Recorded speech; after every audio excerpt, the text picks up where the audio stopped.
I'm a philanthropologist, which takes a little bit of explaining because the term philanthropology really didn't exist until I kind of stumbled upon it a few years ago.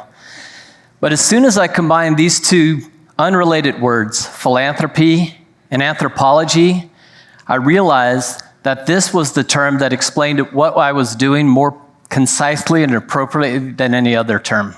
Now, a philanthropologist is somebody that travels the world and they unearth stories about people that are doing good without any concern for their own well-being. And I get to fill that role. Here's a picture of myself and my best friend, Craig Martin, who I travel around the world with.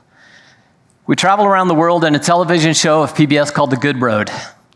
And we unearth these stories of people that are doing good kind of all over the world. And The Good Road's premise is just exactly that how do we surprise you and help to flip whatever narrative that you thought you knew about an individual story? How do we show you some ingredients and how do we incorporate some storytelling in a way that you actually stand up and listen? Because quite frankly, charity videos, doing good videos, don't get a lot of play. So a couple of years ago, we started down that road of creating this thing of a philanthropologist and a show itself. This is the story of Mark Kamau. So we're sitting in Nairobi, Kenya, and Mark Kamau, in the middle there, is a third-generation resident of Mathare, which is the largest slum in the whole world. He's got an interesting backstory, because while he's third generation, he's actually the first person of his family to make it out of the slums. And it's that unlikely backdrop that he really leveraged to move into the position where he currently exists, which is he heads up user experience for one of the most innovative technology companies in all of Africa. What does Mark do when he's done? With his free time, he goes back to Mathare and he shows kids that they can have the skills to get out, and that because he made it out, he's a physical representation of what's possible kind of all over. And this is the kind of story that we love. There's a lot of stories when you think about it that are unlikely. And if you think about how you get your ideas or how you actually come up with the ideas for the storytelling themselves, they can happen in lots of different places. So I want to talk a little bit about what that creative process looks like. If you think about where it is that you get your best ideas, I'm going to suggest that if you understand how to make instant ramen, then you're very close to getting through any kind of creative breakthrough that you want. Ramen is one of those interesting things that it's nothing about the noodles. That's what's interesting. If you love ramen, and we all do, in fact, there's 100 billion packages of instant ramen that are produced every year. We've all done it. But if you love ramen, it's because of what goes into the ramen and not at all what happens to be related to the noodles themselves.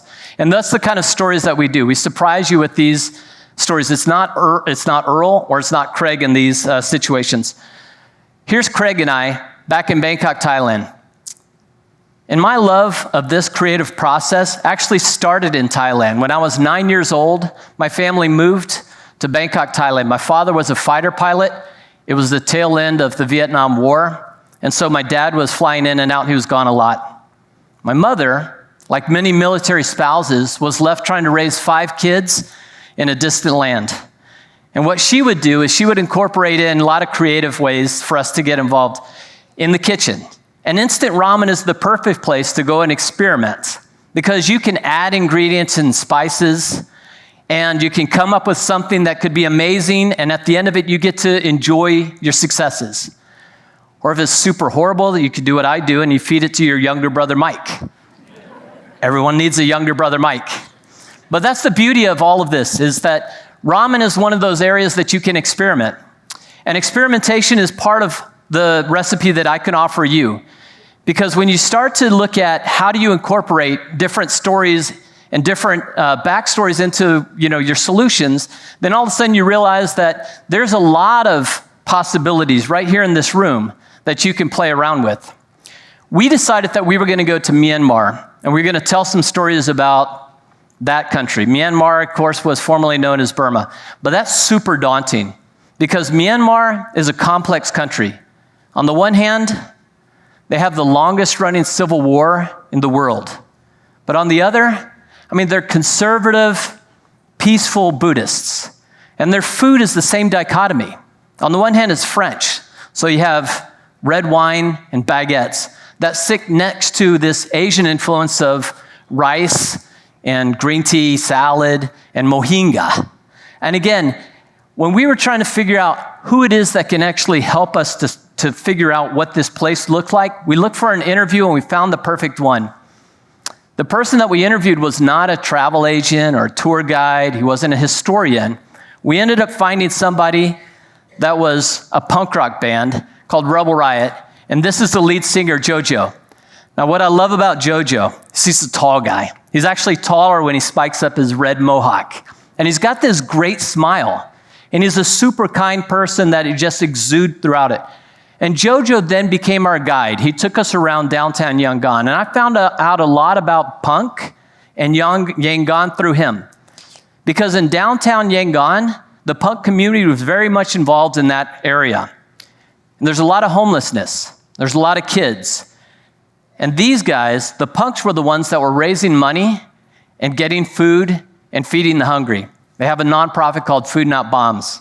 And on the other hand, they're also teaching kids literacy, literally on the street in a median in the middle of downtown Yangon. That's the kind of story that we love to tell. And if you love that story, well, in this ramen piece, Craig and I, we are the bland ramen noodles. It's Jojo and Rebel Riot.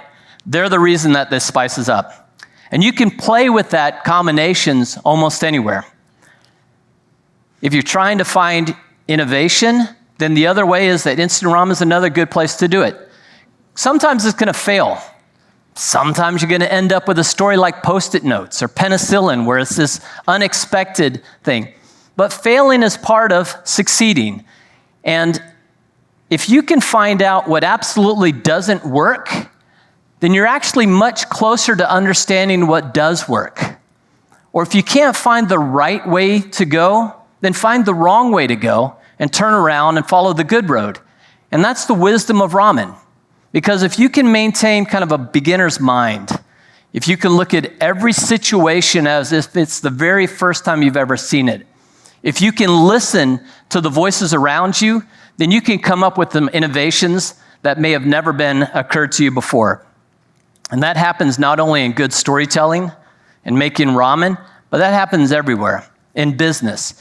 If you start hiring people that look different than you, that come from different backgrounds than you, that have different stories, and you let those people apply their experiences to your strategies and your problems, then you're going to find some solutions that you yourself could never find. That's, again, the beauty of ramen. If you're stuck creatively, play around. And if you really get stuck, then just follow this simple solution. Number one, take yourself out of your current state and go make some ramen. It takes 3 minutes. Number two, play around with the ingredients and find something that you really love or that you really, really hate, because you're in the creative game. And this is one of the easiest ways for you to play around. There's a lot of problems in the world, many of which can only be solved by whatever creative process that you're going through. And there's a lot of good stories and inspirational stories that have yet to be made. There's a lot of ramen that needs to be crafted. So if you're stuck, then we're stuck. And if you succeed, then we as a community can succeed. And I think you can find some unique solutions at the bottom of your own handcrafted bowl of ramen. Thank you.